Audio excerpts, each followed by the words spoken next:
Well, good morning. Welcome back to the Broadcast Retirement Network. I'm Jeff Snyder. This is BRN AM for Monday, July 3rd, 2023.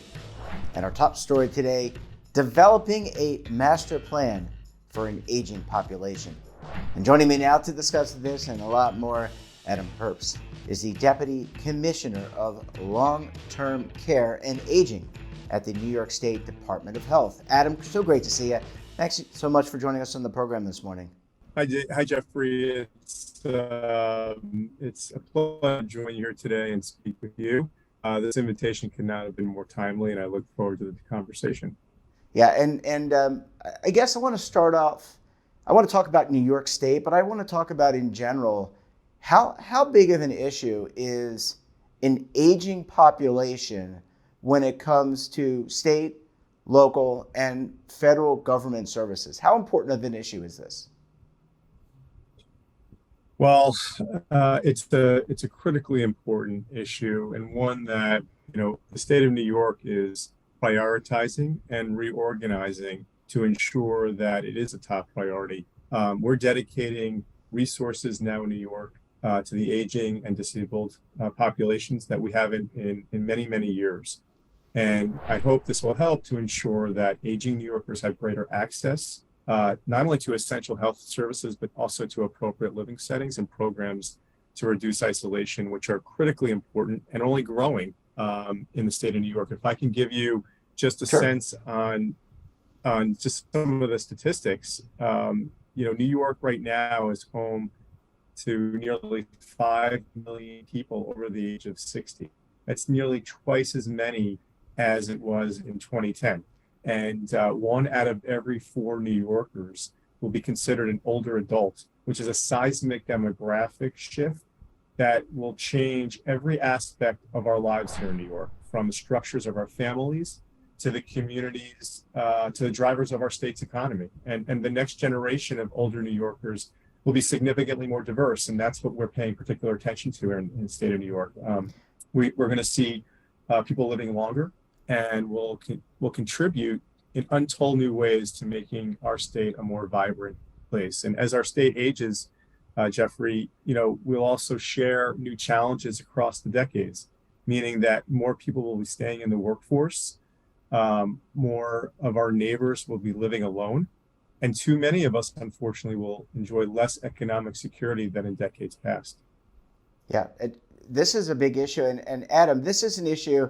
I mean, New York is obviously one of our more populous states. It's a big issue for New York, but this is an American issue as well. And I know you can't speak for the other 49 states and the territories, but this is an issue all across the U.S. Absolutely. Everything that I mentioned before, each of those trends do present unique opportunities here in New York, but absolutely correct, Jeffrey, that they present opportunities across the country. And each one requires a significant response to ensure that our aging population gets the engagement and the value and are afforded equitable opportunities to thrive as they go through different ages and stages of life. And this is not something unique to New York. It's not unique to the Northeast. It's really incumbent upon all of us in our various states to look at aging holistically, learning some of the lessons we learned from the pandemic, developing a unified, coordinated efforts to have a response to this aging question, to everything, all those challenges and opportunities I just mentioned a few minutes ago.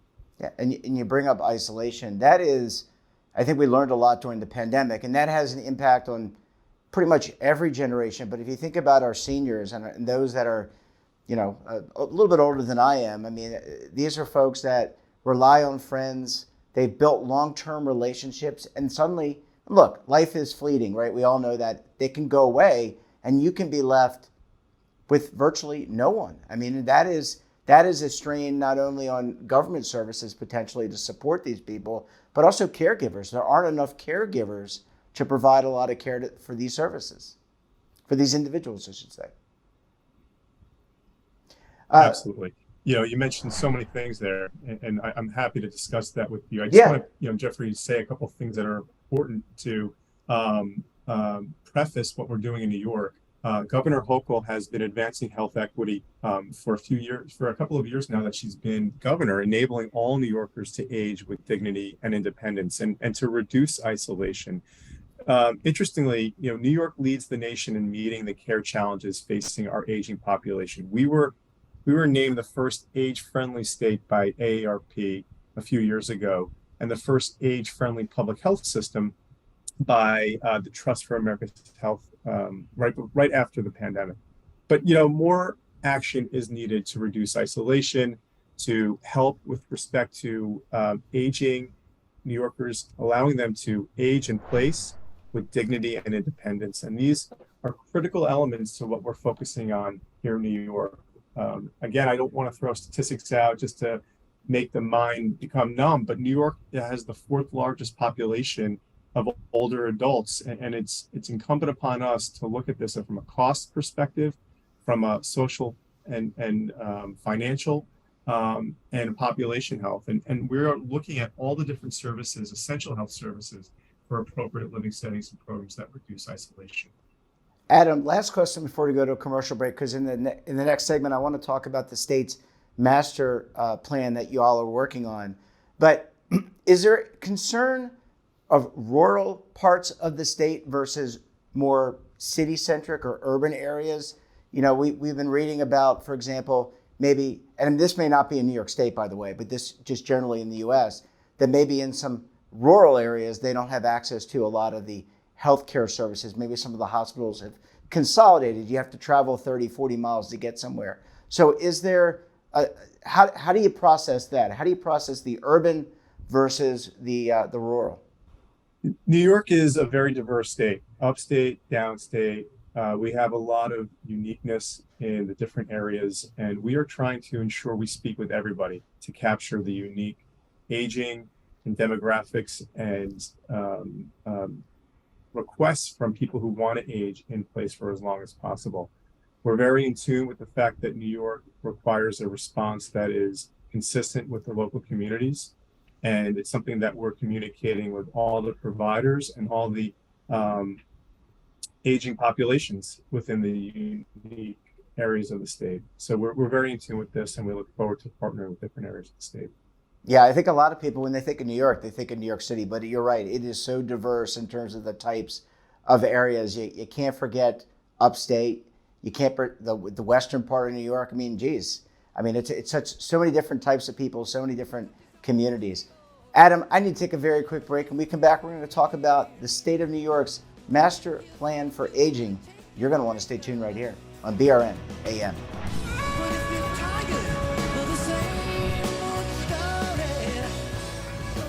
Imagine a new television network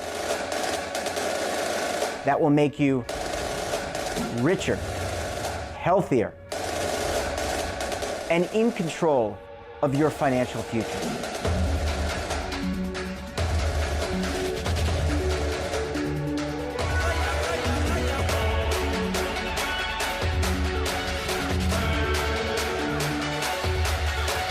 This network is for the policewoman in Nashville, Tennessee, the baker in Dubuque, Iowa, the teacher in Lexington, Kentucky.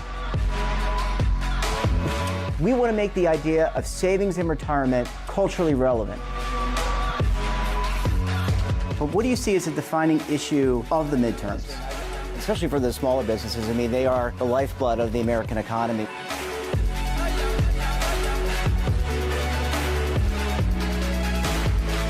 Featuring exclusive interviews, current affairs, and docuseries. 33 years old, you retired early. The philosophy is money only matters if it helps you live a life that you love. But you got to start thinking about retirement as soon as you get in. The Broadcast Retirement Network will drive very high engagement with premium partnerships. So this isn't retirement and savings for your parents or grandparents. This is for all Americans. And we're going to change the way you think about money.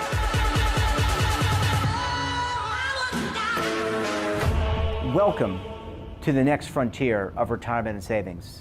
This is BRN the Broadcast Retirement Network.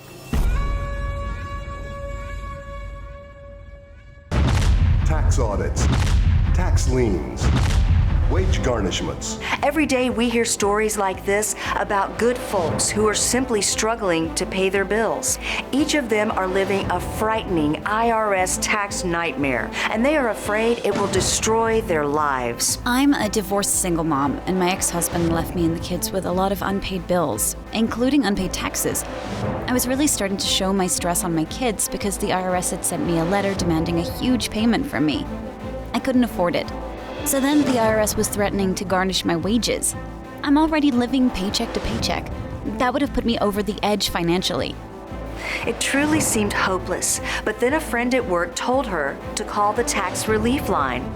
The people at the tax relief line, they told me about something called innocent spouse relief. They worked it out so that all of the taxes from my ex are not my problem. I don't know how that works, and I don't care. All I care about is that I don't owe the IRS a dime, and they are not going to take my paycheck. Even if it seems hopeless, you should call the number on your screen right now. There is absolutely no cost for the call or the consultation. You are under no obligation. If you are worried that the IRS could garnish your wages, seize your assets, even take your home, call us right now. The Tax Relief Line is here to help you. Now you have a knowledgeable, professional team of tax experts that are ready to negotiate with the IRS and fight for you to save you money. The Tax Relief Line's professionals have successfully negotiated thousands of cases, reducing and sometimes even eliminating the tax debt for their clients. It's very easy to get started. Simply call the number on your screen right now. You don't have to live in fear anymore. The call and the consultation are free. Adam, thanks so much for staying with us. Really appreciate you hanging around for segment number 2 this morning. Thanks so much for having me, Jeffrey. Yeah, this is a great conversation, and so we've we've defined that we are living in an aging world. The U.S. is aging, New York is aging, every state is aging. Let's talk about the state of New York's master plan for aging. First, what is it, and then how do you put this all together? Because you've got to reach across all these different entities, all these different departments to bring all that together. It's a huge undertaking, but something that we're really excited about in New York. In the spring of 2022, Governor Hochul developed and called for a comprehensive framework for supporting New Yorkers as we age. And she called for a unified, coordinated effort that can provide a response on the necessary scale, combining our bold vision in New York and all the detailed strategies that we want to put together, and calling for partnerships that are necessary to promote healthy and equitable aging for all New Yorkers. And what she called for was the purpose of the master plan for aging. The master plan incorporates the hard lessons that we have learned during the pandemic, everything that I mentioned with the demographics changing, and we're putting all of this in one large undertaking to put a final call to action with accountability. For the master plan for aging to be successful, all of us in state government, local communities, private organizations will have a role to play, and engagement will help harness New York's innovative spirit and channel all the resources that we have in the state where we're needed most, and really open up new opportunities for working together to create an inclusive, equitable state for New Yorkers of all ages. And I have to imagine, just because you get a plan down on paper, or it sounds like it's going to be more than one sheet of paper, but it'll be a large volume of paper, it's iterative. You're going to learn things along the way. Absolutely. The plan is intended to be a living document, Jeffrey, and this will be for years to come. We're going to measure our success with the recommendations we'll give to the governor next year against a series of key indicators, and the governor's administration will share annual reports with updates and improvements to the strategies that we in the state need to pursue. And this is where public engagement is critical. For the master plan for aging to be successful, it needs to continue to guide us with public engagement. All of the people who want to be involved and help need to stay engaged and be involved through the Master Plan for Aging. And that's the only way we can build an age-friendly New York that everyone deserves. Yeah, I mean, everyone, all the constituents have to participate. The citizenry, the government officials, even the private sector. Adam, last question.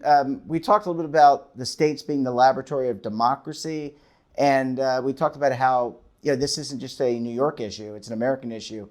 Do you leverage, we've seen in other, for example, retirement plans, state-run retirement plans, there's been a leveraging of lessons learned. So does, even as populous as New York is, you said it's the fourth largest state, can you learn lessons from some of the other states that have similar demographic changes and are going through a similar planning process? Absolutely. First and foremost, New York's diversity allows us to learn from other local jurisdictions in the state at the local level. New York City, Buffalo, other areas of the state have had coordinated efforts that will lend itself and help the Master Plan for Aging at the state level be successful. So before we look externally to other states, we're learning what we've done here in the state at the local level. Then, parenthetical to that, we're looking at many other states that have created a Master Plan for Aging already, and a handful have, and many have been very successful. And we're speaking with our partners in these other states to learn their lessons, some good, some more challenging, and hopefully we can incorporate those lessons into our plan in the state of New York. And finally, Jeffrey, we're working with the federal government as well, because it needs to be coordinated on a local level, a state level, and a federal level for this plan to be successful. Yeah, I mean, it just affects every part of American society. And by the way, I said it's an American issue. It's happening everywhere. I can't think of a society on the planet that doesn't have an aging population. China, Europe, you can go all around the globe. You just put your finger, there's an aging population. Adam, we're going to have to leave it there. Thanks so much for joining us this morning, and we look forward to having you back on the program again very soon. Thank you so much, Jeffrey. It was a pleasure to join you today. And that wraps up this episode of BRN AM. Have a topic of interest, someone you think we should talk to?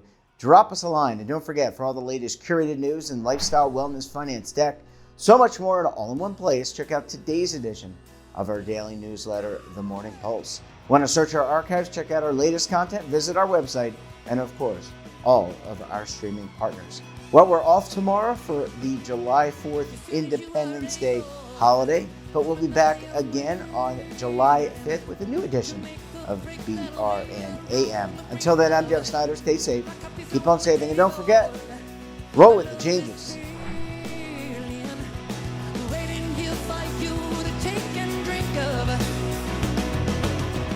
But if you're tired of the same old... Now is your opportunity to co-create content around any topic on the First Lifestyle and Wellness Network. Reach a global audience through our platform and co-own exclusive branded content. All of our programs are available on demand and also as audio-only podcasts, so you can take us on the go.